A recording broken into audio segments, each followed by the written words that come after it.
new ideas in project management, and the latest trends in career innovation and business agility. This is Project Management on the Go, a podcast by the PMI Northern Italy chapter. Welcome to everybody. This is a new episode of the Project Management on the Go podcast series. My name is Matteo Fioravanti and I'm a volunteer of the Northern Italy chapter.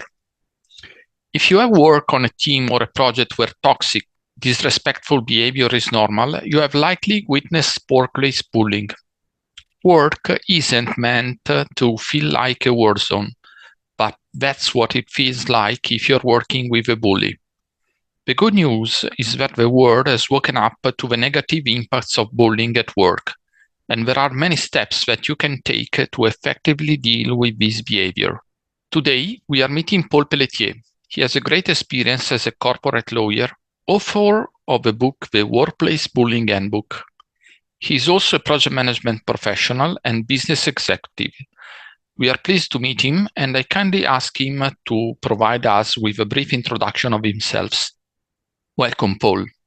Well, thank you so much, Matteo, for having me, and I'm delighted to be here.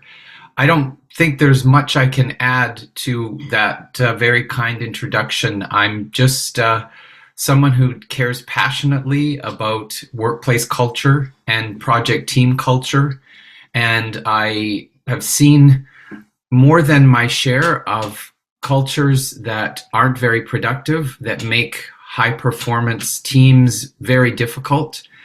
And I've heard many excuses for bad behavior in project teams and by executives and by clients. But I don't believe that because something is stressful or we have a lot of time constraints or budget constraints or scheduling problems, I don't believe that is an excuse for terrible behavior at work. The worst example of which would be bullying. Bullying is by far one of the most negative and health-harming behaviors that you can experience at work. And hopefully very few of you have had to deal with that. Thanks, Paul. So let's go into the topic of the day, workplace bullying. When did you start dealing with this topic? I assume you faced critical situations in the past. Has bad behavior at work changed after COVID? And now that in some organizations, remote work, so-called smart work, is happening with a higher frequency compared to the past? Those are lots of questions that merit a little bit of background. So first, I don't think anyone begins to become an author in a topic like workplace bullying for fun, unless you have a very different approach than I do. But unfortunately, I experienced bullying directly, and I was the victim of a workplace bully. And it was only after that experience that I began to absorb what in fact had happened, because I frankly didn't totally understand what bullying really means. And so I think it's worth for our podcast to just briefly make sure that everyone understands the difference between bullying and just bad behavior. So to qualify as bullying, there needs to be at least three and sometimes four components. The first is bullying is always repeated. It's not a single event. It is repeated. It is directed towards a person. Although it could be directed towards more than one person, it's usually one person. And the behavior is health harming. So it is not just disrespectful, it is actually sabotaging behavior that makes it almost impossible to get your work done. There's a wide range of behavior, but at the end of the day, the behavior is not just disrespectful, it is so bad that it affects how you feel about yourself, how you feel about your competencies, how you feel about work.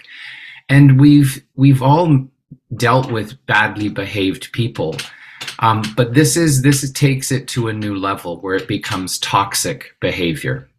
So to answer your question about is bullying any better or any worse after COVID? My answer is that it has been well studied that since COVID, what we have seen is different types of disrespectful behavior that we didn't see as much before COVID. And I think a lot of that is because during COVID, we were just trying to survive. And there was very little performance management. There was very, very little behavior management that normally we would see managers or project team leaders or PMO leaders taking to ensure that everyone was behaving respectfully in our projects and on our teams.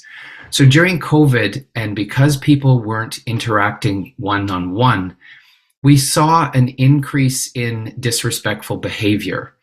And I think it's getting better now that people are they're coming back to the office and beginning to work together physically in teams. But I definitely see organizations that are now having to reinforce respectful behavior requirements or expectations, and that are having to, what I call, reboot their expectations for workplace culture and project team culture. So I encourage all project managers who are experiencing less than ideal team behaviors to take action and begin to address those bad behaviors, because they're affecting everyone and they will ultimately affect the success of your projects. Clear. Did you also encounter bullying in your project management activities? Is bullying a leadership style? How to recognize a bully compared to someone that has a bad day at work? What are the most helpful things a person can do if they are being bullied or someone on their team is? Okay, so that, again, those are good questions. Well, the first thing is, yes, I'm a corporate lawyer, but I'm also a PMP because my work is almost exclusively in technology. So when you work in technology transactions, I work with so many business analysts and project managers that I realized I had to be able to understand how that work happens and became a PMP myself. The best decision I've ever made, to be honest, in my career. And yes, I have experienced bullying behavior in projects, mainly one project that led to me writing books about how bad it was.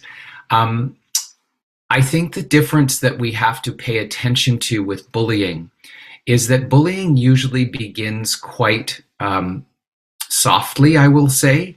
It can begin with the bully testing whether their person that they want to target will fight back.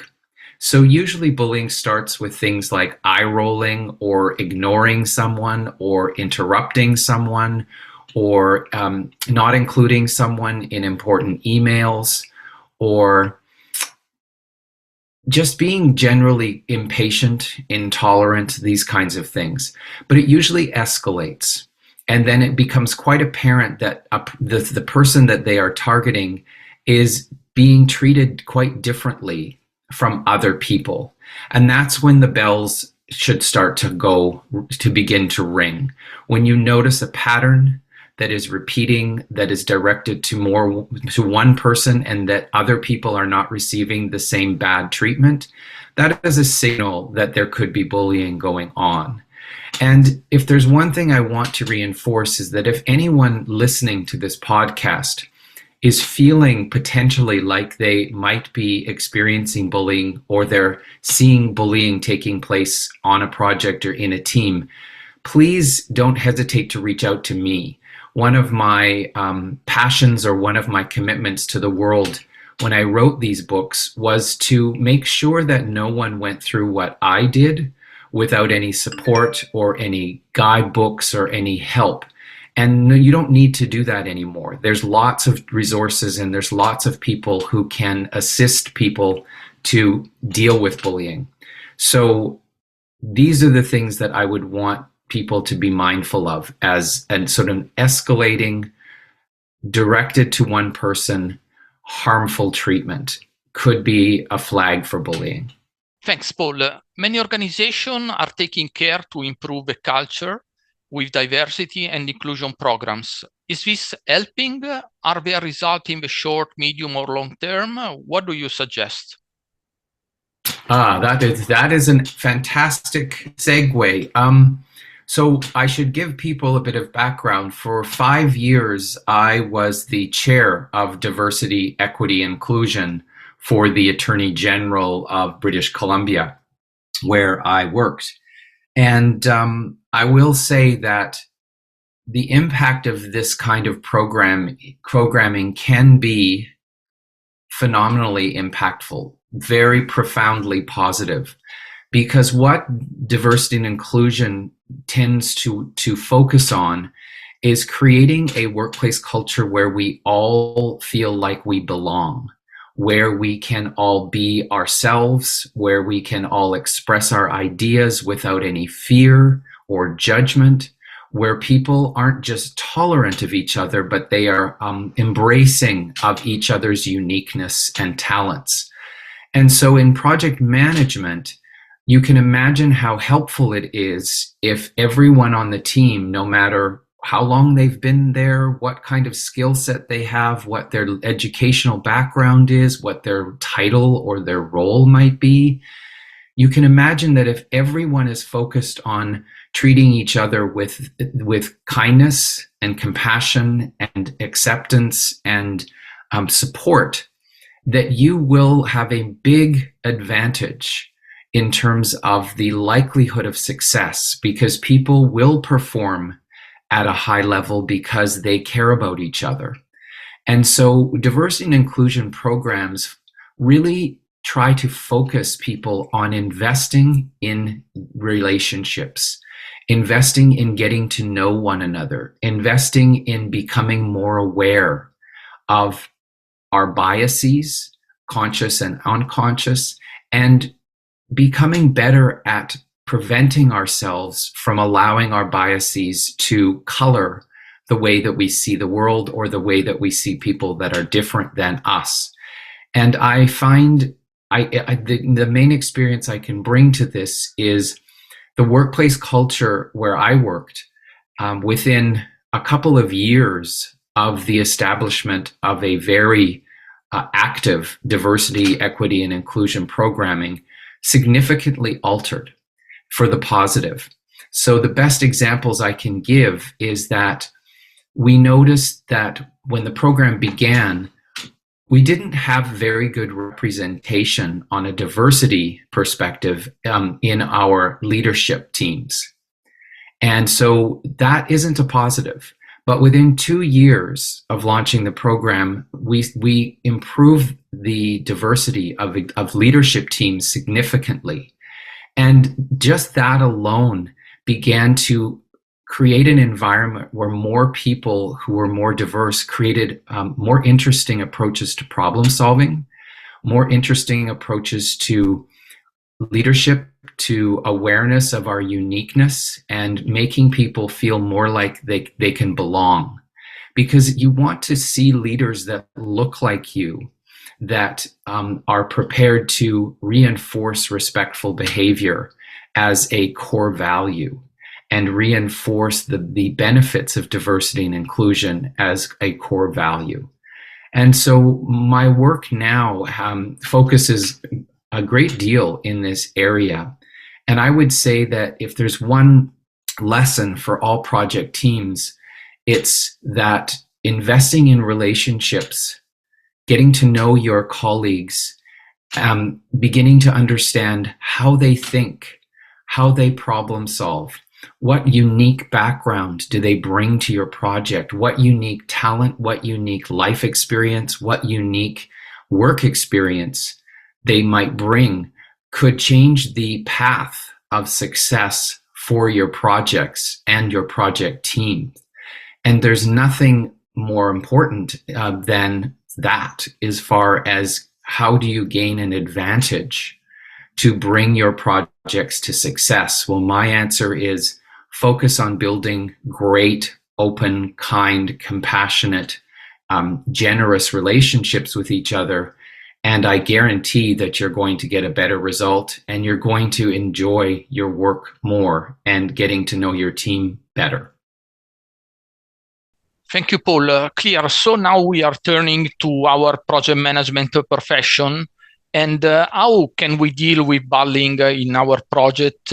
Which hints, a suggestion do you have for project manager to prevent or to manage a difficult situation when they happen? That's another really good question.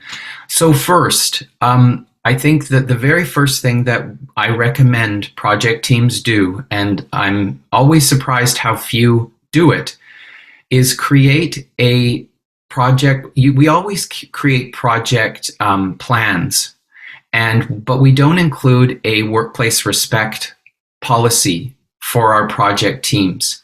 So if anyone doesn't know what that is, contact me on LinkedIn, and I'm happy to share with you what a project plan for workplace respect looks like.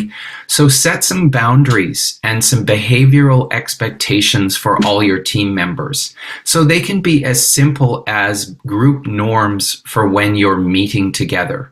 That could mean that we agree as a team, we aren't going to interrupt each other. We are going to allow each other to finish our ideas or our comments or our contributions. It could mean that we include everyone in our emails so that everyone knows what's going on all of the time in our projects.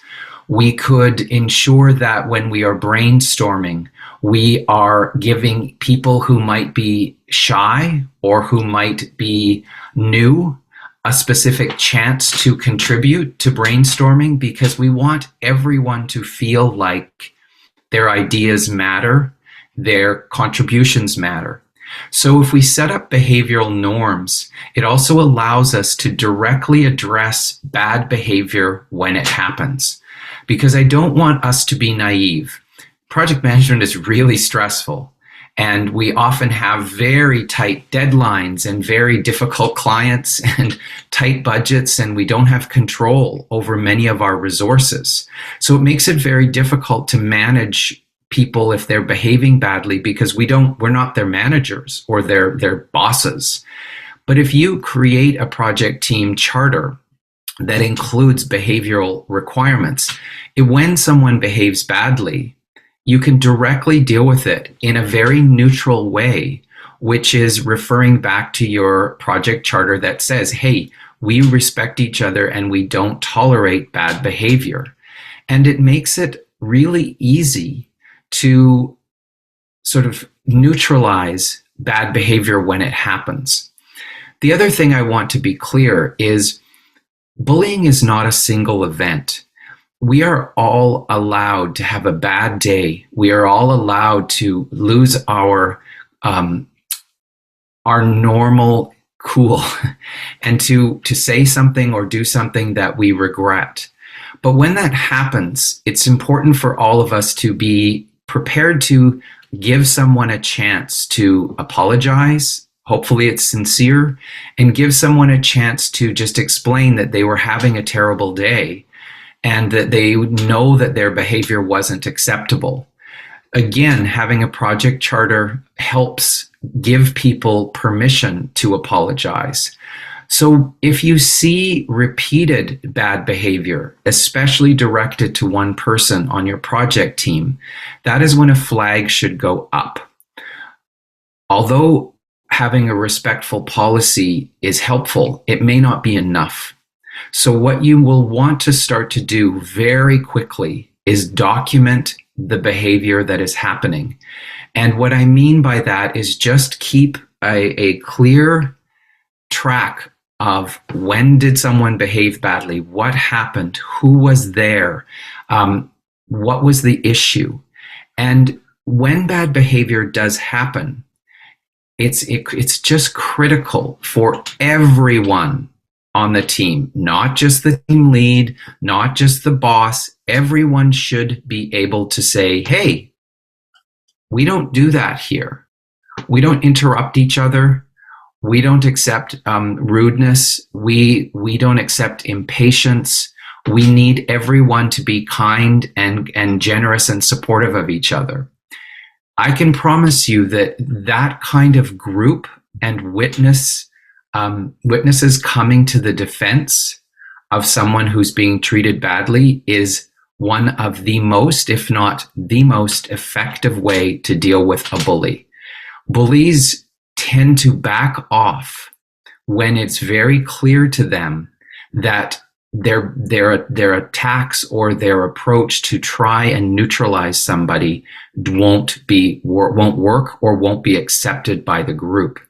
So by creating a workplace culture and a team culture that doesn't tolerate bad behavior, and where everyone, including people who are witnessing bad behavior, take action to make it clear that that behavior will not be tolerated, that is without question the most effective way to deal with not just bullying, but frankly, just bad behavior. And the faster and the more direct that we are, the better. So by documenting things and by responding to bad behavior right away, that is the best way to prevent and, if not, stop bullying. And there are other things that you can do. We don't have time today to get into it, but they are all in my book, The Workplace Bullying Handbook. So if anyone really feels that this is going on, I strongly suggest that you get that book, not because I'm interested in selling it, but because I wrote it so that we will have tools and knowledge to use if we are encountering this behavior. It's so important to have confidence that you are doing the right thing if you are witnessing or if you are the target of a bully. Do you have any suggestion for our project manager on how to improve their personal skill and therefore build high performance culture and manage conflicts within team and organization? Absolutely. So conflict management is one of the 5 skills that build emotional and successful leadership intelligence. And we sometimes think that we want to avoid conflicts. I don't know, there's not very many people who can't wait to have a conflict or can't wait to have an argument. It's not human nature to enjoy conflicts. So first, I think it's important for us to acknowledge conflicts are hard, and it's not fun to deal with a disagreement, and it's not fun to have a disagreement. But at the same time, we great leaders and excellent project managers are really effective at having regular hard conversations, and they do it with grace and dignity. They never lose their integrity. They never lose their awareness. They don't do it to hurt other people. They do it to solve a problem and to find a path forward. The big mistake I think we make with conflict management, especially in project management, is we somehow get in our head that we have to win, that somehow this is a win-lose approach. I can guarantee that if you think you must win every time that you're having a disagreement about anything in life, but also in projects, you're not going to succeed. What we need to be working towards when we're looking at conflicts is not what we want to win, but how do we join together to resolve our differences of opinion, being mindful and respectful that it is absolutely okay to agree to disagree, as long as when we do that, we're not disrespectful. So a conflict is simply difference of opinion, or a difference in approach, or a difference in what we believe is important. It doesn't mean that one person is right and another person is wrong. On the contrary, it actually just means that we need to have a conversation to make sure that we are on the same path forward. We have to be prepared to give up what we think is the right approach. We have to be prepared to listen and to give people a chance to tell us their perspective. And this is hard for most human beings. We're not great at listening. We're often, while someone is talking to us, if you notice that you are already just dying to jump in and give your perspective and contradict their statement, you know you're not listening. Listening requires us to shut off our brain and shut off our brain's need to start creating our response, and instead to slow down and listen to someone else for a change. And this is a hard skill that seems almost counterintuitive for most of us. But conflict resolution means usually that we may not like the end result, but that we all can live with it. Thank you, Paul, for your inspiring words. I have a very last question before we close. If anyone amongst our listeners would like to go in deep in the topics we have discussed, where can they find more information? The easiest way to find me is likely on LinkedIn. I have a very strong following on LinkedIn. I don't know if it's 14 or 15 or 16,000 followers. I post regularly on LinkedIn. I have a lot of project managers in my family of LinkedIn followers. And I believe strongly that we are much better together, and that by supporting each other, we all win. And so I do use LinkedIn the most. Obviously, if anyone is being bullied, I definitely recommend that you reach out to me, or that you just go on to Amazon. The Workplace Bullying Handbook is always there in Kindle or hardcover version, so you can download it very quickly. But I'm here for people, and I sincerely mean that. And I get contacts from people all over the world challenged with some of these issues, and it is my privilege to be able to help people as much as I can. So reach out, but also reach out to each other. Get help from within your project teams. Be honest that you're struggling. Be honest that you're having a problem, and invest in those relationships together. And I'm very confident that you will get not only better results, but it'll be fun to get to know your team members. And those relationships are key to not only your personal success, but your project's successes. Excellent, Paul. Thank you very much for your time, your availability. Thanks to our listener, and meet you in our next episode. Well, Matteo, thank you for reaching out. I was delighted to be part of your podcast series, and please stay in touch, and someday perhaps I'll be able to meet you in person in Milan. Have you enjoyed this episode?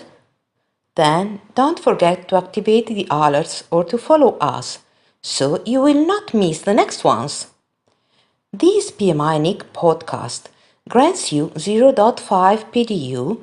You can report on the PMI CCRS section, online or digital media. We are waiting for you at the next episode of Project Management on the Go.